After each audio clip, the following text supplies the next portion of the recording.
Hey guys, welcome to Remarried Love. In this episode, we want to talk to you about the dark side of a starter marriage mentality. Yes, this modern culture is starting to view like a first-time marriage as a stepping stone to a better, more ideal relationship or marriage that you would have in the future.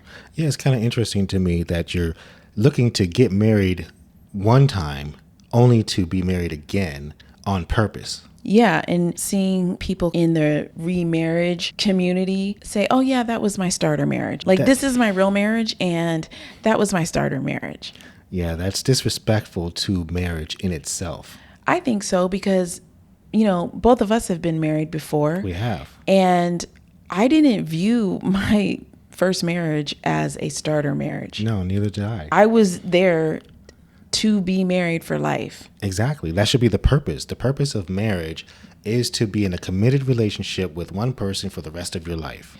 The reason why it's dangerous to think of your marriage, oh, it's just a starter marriage, you're kind of putting it down and you're leaving that expectation that maybe there is a better marriage later on. Well, I'd like to go a little bit a step further and say not maybe, but definitely there will be another marriage because I'm going to divorce you. This is my starter marriage.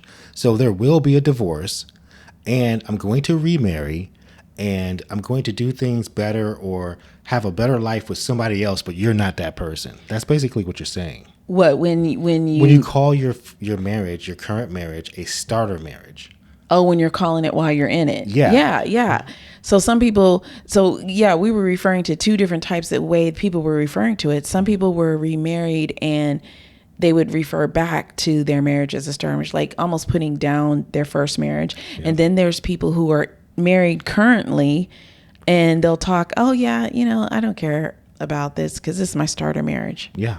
And that's not going to be a good thing in the long run because basically you're teaching yourself to be a divorced person, a person who gets married, gets divorced, and it's a cycle that happens. Yeah. And one thing about it is people who really wanted to be married did not start that marriage in that way. They didn't see it wanting it to end. Yes, and no one has talked about a starter divorce. Okay, because if you're going to have a starter marriage, you better talk about the starter divorce too. I think that's wild. Yeah. That's a new one. Yeah, I don't know why when people talk about the starter marriage, they don't talk about a starter divorce because that's what's going to happen if you want to remarry. Wow. Yeah, that's a good one, babe. You just came up with a new concept. Yeah, and I'm concerned that this mentality of, oh yeah, it's my starter marriage. Yeah, it's just starter. If that continues on, people may really think the grass is greener on the other side. Now, for us, our marriage to each other has been wonderful. Yes, and it is much better than my first marriage. I don't know if you're supposed to say unfortunately or whatever you can say about it. That doesn't mean that my first marriage was automatically starter. I don't think that you should look at your first marriage as a starter. I don't think you should look at your marriage as a starter. I don't think starter and marriage should go together. Exactly. So that's why I made the change because I didn't want to differentiate between a starter marriage and a marriage. Because when you're deciding that you're going to get married, this is for people who have never been married before. Mm-hmm. If you're trying to marry someone, look at it as I'm getting married and I'm going to be married to this person for the rest of my life. I'm going to learn what I need to know. I'm going to gain all the tools and I'm going to use them so that we can be successful during our journey. Yeah. And there's a lot of things that are going to happen when you get married. And make sure you choose wisely. That's the first step, actually, before you even say I do. Yeah, I don't think I chose wisely in the beginning, or maybe for women, it could be accept wisely. If you're not looking or you're not making the offers to men, I'm not asking men to marry me. Mm-hmm. I am receiving the offer. Yeah. Make sure you are accepting wisely Yes. offers is for men, Choose wisely. choose wisely. Be a wise man. Don't choose a starter wife. That's a good one too, babe. You just throwing them out there, Yeah, aren't you? because divorce is horrible. It's a horrible thing. And that's one of the reasons why we come on here and we're looking to help people who are going through bad times. And one of the things that you just said earlier was pick the right person. So Yeah. you have to have conversations in order to pick the right person. You have to know who you are, know what you want, know where you both are going. There's a lot of factors that go into a good relationship. And I've heard people speak about their previous marriage, and they've said things like, well, I was young, I didn't know myself, I was this and I was that, or I wasn't this and I was that. And the thing is, there are marriages that have lasted through storms of life. Yes. And they grew together. I don't want people to think that if you're young, you don't know about marriage. Well, one of the things that people usually say is we grew apart, and you knew we were going to say that. Yeah. So you can't say we grew apart and at the same time say, I love this person, I'm going to be with them forever. To me, you have to say in your heart, I'm going to be with you. I'm going to learn you. I'm going to experience you, and know that that person has the same thought process back to you. But that comes with your courting stage, where you're going to ask questions and, getting deep into your relationship. Well, I'll just say that because people have asked me about that. Well, how would you know? Like, how do you know who the person is going to become? Because people can change, and you don't really know, but you can get as much information, like you said. And then the key thing is, if the two people want to continue growing in that marriage with each other. You know what I mean? Like, we grew apart because maybe I went this way in my career and I thought it was going to go this way, but now I shifted over here. You thought I was going to be this, and then you decided to make a whole lifestyle change, and you decided to do this, and we did this. And now you're looking at a person a decade later who has completely transformed.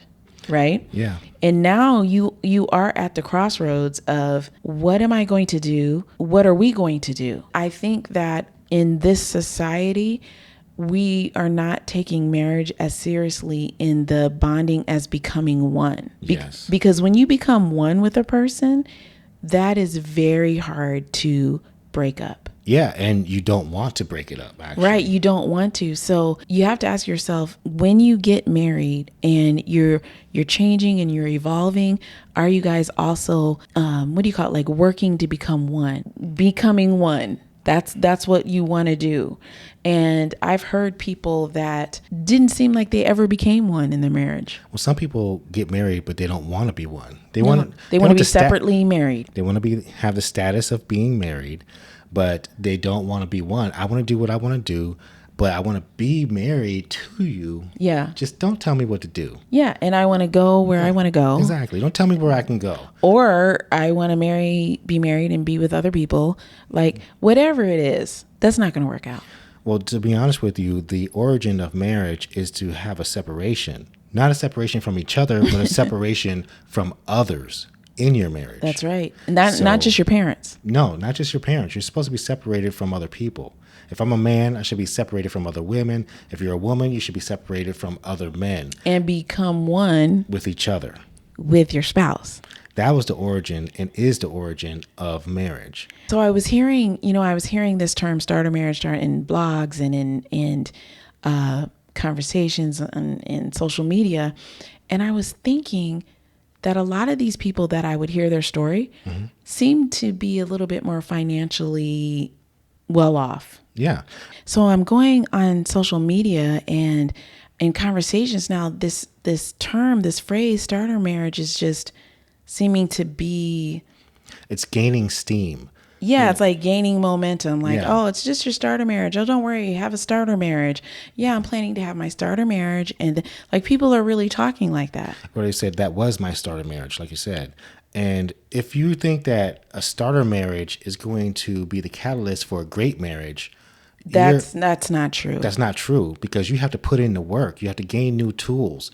You have to have new understanding. You have to put in more time. And like I said, you're going to have a starter divorce. Exactly. And if you have then a starter marriage, you have a starter divorce. Yeah. And then you're thinking that, hey, divorce is a solution.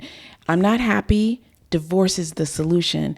And you're not saying divorce, you're saying starter marriage, but divorce comes between that remarriage. Healing has to come, building up of yourself. It could be your confidence. It could be your finances.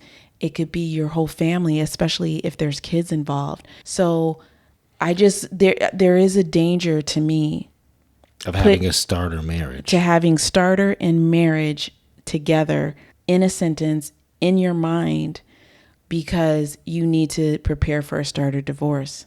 Oh, wow. That's powerful, babe. I think a lot of people are going to take that and they're going to share that with other people. That if you're going to have a starter marriage, or if you feel that you had a starter marriage, let's talk about your starter divorce. And I know that I had a divorce, but I did not call my first marriage a starter marriage. I thought I was going to be married forever. And we understand that things happen in people's lives. Mm-hmm. So we're not, condemning anyone or saying that you're bad or you got a divorce, you're bad. Because we got a divorce. Exactly. So it's not about having the divorce, because you can't be married by yourself or to yourself. Well, I guess you can marry yourself these days, but legally I saw somebody do that. But anyway, most people don't marry themselves. You marry someone else, and you have to work that relationship. Yeah.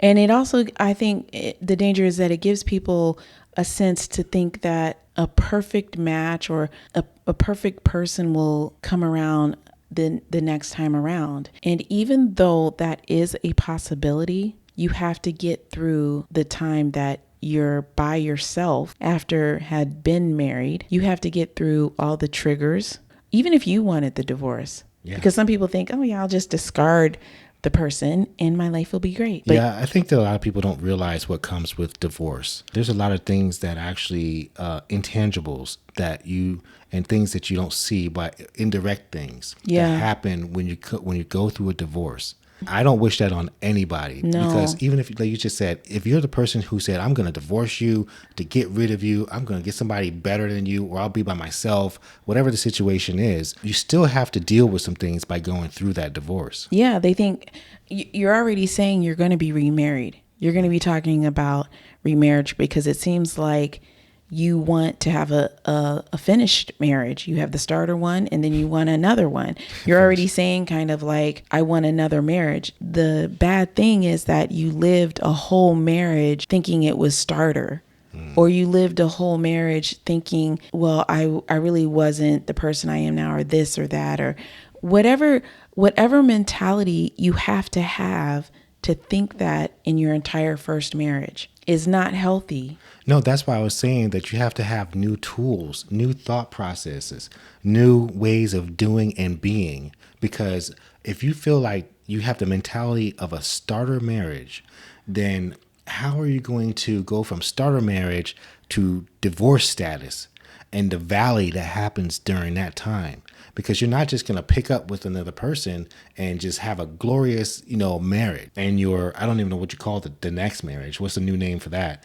But, remarriage. Your remarriage. So if you think you're going to have a glorious remarriage after being in a starter marriage and all of the mentality that is actually a negative way of thinking. Yeah. You want to have a positive way of thinking. I'm going to be married. I love this person. I'm going to make it work. They're going to make it work. We're going to do our best to go forward and have a great, successful life together. Yeah, because marriage is not supposed to be temporary. It's not supposed to be a filler place. You'll rob yourself of the benefits of what a marriage can really be when you think of it as so temporary, or you devalue it. If you devalue it from the start, it's not going to be good, and you probably won't get the benefits that a marriage could bring. Most of the people that refer back to a marriage didn't call it a starter in the beginning. They were in it for the long run. Yeah, they were in it to win it. So their mentality was, I'm going to work and work as hard as I can. And if it came to the point where there was abuse or infidelity or whatever the situation is that caused that covenant to break apart, it took them a long time to recover to be able to be married again. It's not as joyous and light as the phrase gives it. You see what I'm saying? Like, oh, yeah, I understand. It's almost like starter marriage. Oh, yeah, it's my starter marriage. You're saying a lot in that little word, and it will bring, if that happens, a lot of pain and emotional stress to yourself. Well, also, you forget that you may have had a first starter marriage, but your next marriage has a different person with a different mindset, a different responsibility, even though they might be a male or a female, and you have specific roles. But they think about life differently than your spouse did. And you might say, oh man, but this person's so wonderful. You still have to work it. Yeah. You had to work your starter marriage and you have to work your remarriage. Because your remarriage, you can't just be like, yeah, well, I can just start over again, because you will fall into a cycle you don't even know that you're in. It's a perpetual cycle of divorce. That's what we'll be in. Yeah. Or of dismissing the person you're with, dismissing that relationship. You won't respect yourself. You won't respect your vows. So your negative mentality towards your remarriage will make it so that you don't respect your spouse or your relationship. That's hard to overcome, to prepare yourself for a new marriage. Also, if you have children, they do not see starter or no starter. They don't see that. They don't understand starter. That's going to be hard to explain to any child. Your mom and I are not, or your dad and I are not together because it was just our starter marriage. Yeah. Yeah. So were your starter children? So your life, yeah. So your life is just, it was just part of the beginning. And that will make a child feel very bad if you dismiss it, because then what are you going to do? Have a new marriage, have new children, have a new life? That's hard. We've experienced it on both sides. Oh, all of it. As a child and as parents. Mm-hmm. And having children in this marriage and children in the outside marriage as well. So not that we had children outside of our marriage. But outside of this marriage. In your other marriage. In other marriage before this marriage. So you have to break things down for people sometimes, But I think that having a respect for marriage in general will help you when it comes to having a long-lasting remarriage. Yes. So we just wanted to share with you the dark side of a starter marriage is a starter divorce. And our hope is that if you've gone through a divorce, we just urge you not to refer to your first marriage as the starter marriage. Yeah. But give marriage, the covenant of marriage, the respect that it deserves, so that your new marriage will have that same respect. So we want to know, what do you think about a starter marriage? Be sure to share your insight in the comments below. And if this episode gave you something to think about, give us a like and share with your friends. And as always, thank you guys. See you next time.